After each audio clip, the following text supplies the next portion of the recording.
2018 Ferrari Portofino car review. Before 2008, no road-going Ferrari had ever featured an 8-cylinder engine in front of the driver, a dual-clutch automatic transmission in the rear, direct fuel injection, or perhaps a power-folding hardtop. All of those brand firsts arrived at once for the sweet driving California wrapped, sadly, in suboptimal styling. The good points of 2018 Ferrari Portofino. Looks inspire lust, convincing like a coupe when needed, it's a Ferrari. The bad points of 2018 Ferrari Portofino.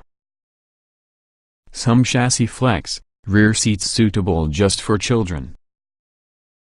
Customers looked after dark California's bulbous trunk to comprehend the considerable junk within, the all-season folding hardtop, which stowed atop the spacious cargo hold, with sharp-shifting rear transaxle. The Golden State Warrior had become the best-selling prancing horse ever, earning a high portion of new customers at its $200,000 opening price. Ferrari engineers wisely copied their notes to its clean-sheet replacement, the Portofino, as the stylists carefully avoided making a second Sir Mix-a-Lot music video extra.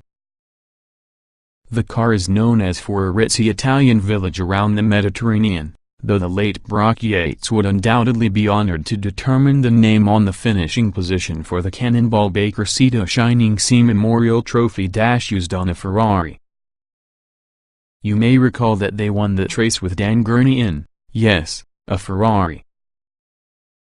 Despite being only 0.1 inch lower, 1.1 inches wider, and 0.7 inch longer, the Portofino's look is light years at night California's tall, narrow, and somewhat doughy appearance.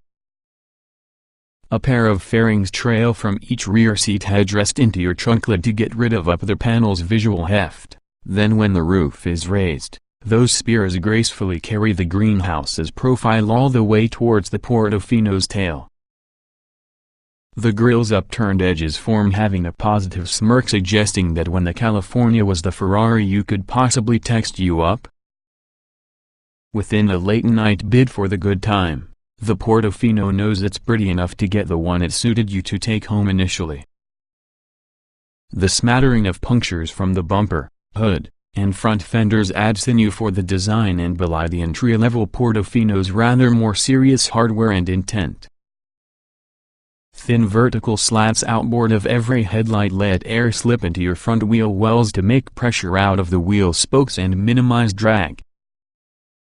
Hood vents evacuate engine heat, as you move the outboard front intakes feed air to two intercoolers.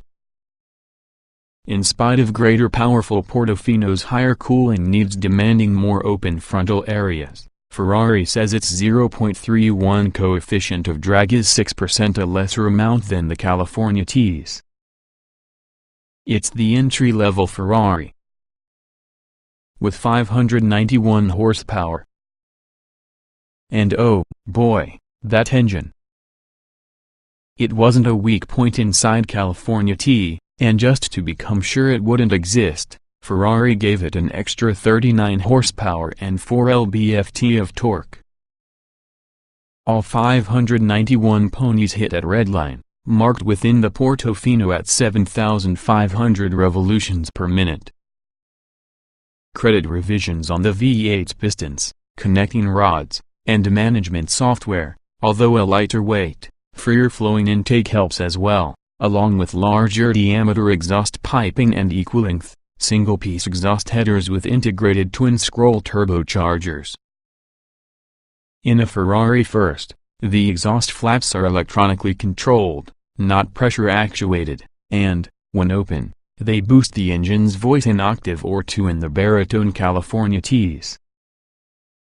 The Collie's 7-speed dual-clutch automatic transmission carries finished with revised ratios and new calibration to coordinate with the Portofino's X-strength. A VinToffit now sends capacity to Ferrari's clutched EDF differential, which could selectively send power for the rear tire with all the most traction.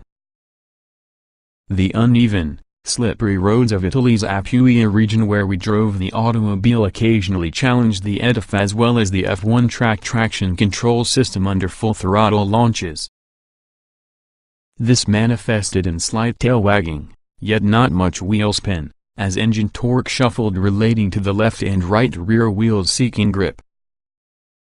Our knowledge about other EDF-equipped Ferraris on smoother, less slick roads strongly suggests this was an Apulia problem, not just a Portofino problem. Where it genuinely counted, blasting from low-speed corners, the EDF flawlessly maximized simply how much engine output was put to your pavement. The twin-turbo V8 is indeed beastly that Ferrari limits peak torque in first, second, and third gears. From fourth to sixth, laptop manages torque, gradually allowing more being loosed. Only seventh gear receives the entire allotment of twist. Ferrari's engineers chase that to work when tuning the transmission. When left to shift for itself, the dual-clutch automatic races to seventh gear in normal driving and stays there during lower speed city driving plus in sport mode.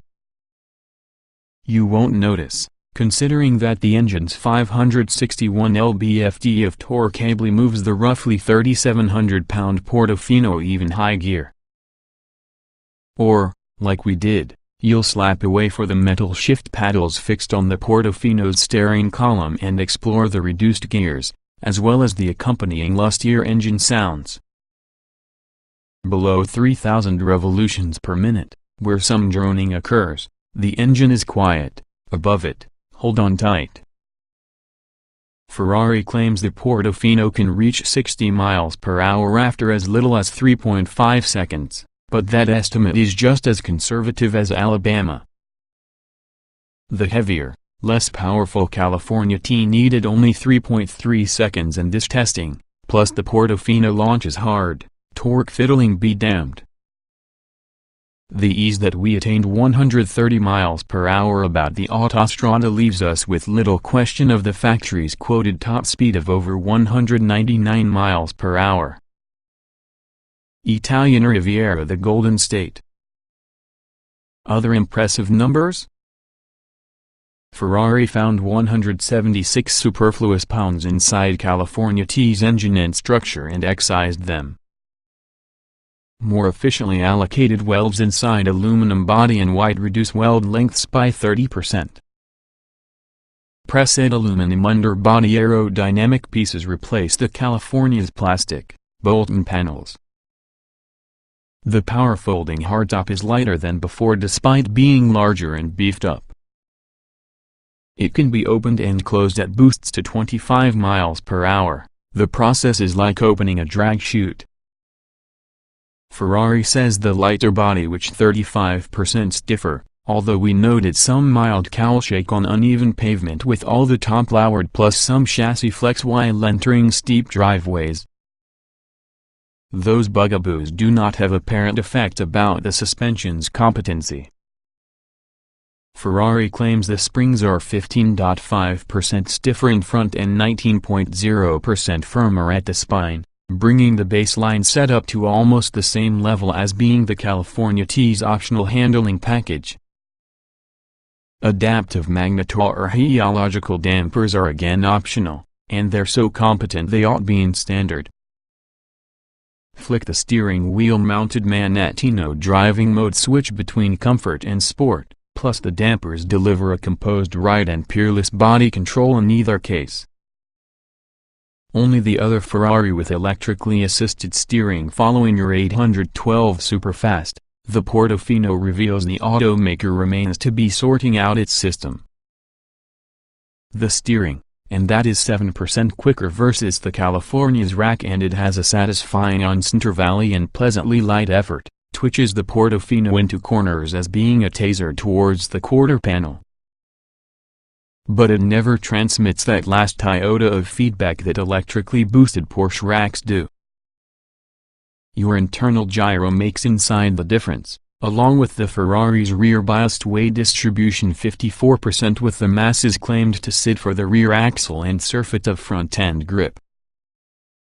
When the tail sets out to slide, something it'll do as watchily if throttle is on. The action is gradual and easily detected. The standard carbon ceramic brake rotors offer reassuringly strong stopping power for fixing misunderstood butt signals and, after having a brief top of pedal squish zone, a strong pedal feel. Ferrari's latest infotainment system earns a call-out for responding promptly to inputs and being with relative ease to navigate. An optional touchscreen sits about the dash in front on the passenger, enabling your co-pilot to watch speed, gear selection, and also other performance metrics, or to switch navigation waypoints and send them on the central and driver displays. The front seats, with thinner frames newly rendered from magnesium, are supremely comfortable, leaving a skosh more room for rear seat riders' knees. With the top raised, the Portofino is coupe-like quiet, and you may fit 3 carry-on roller bags inside the trunk.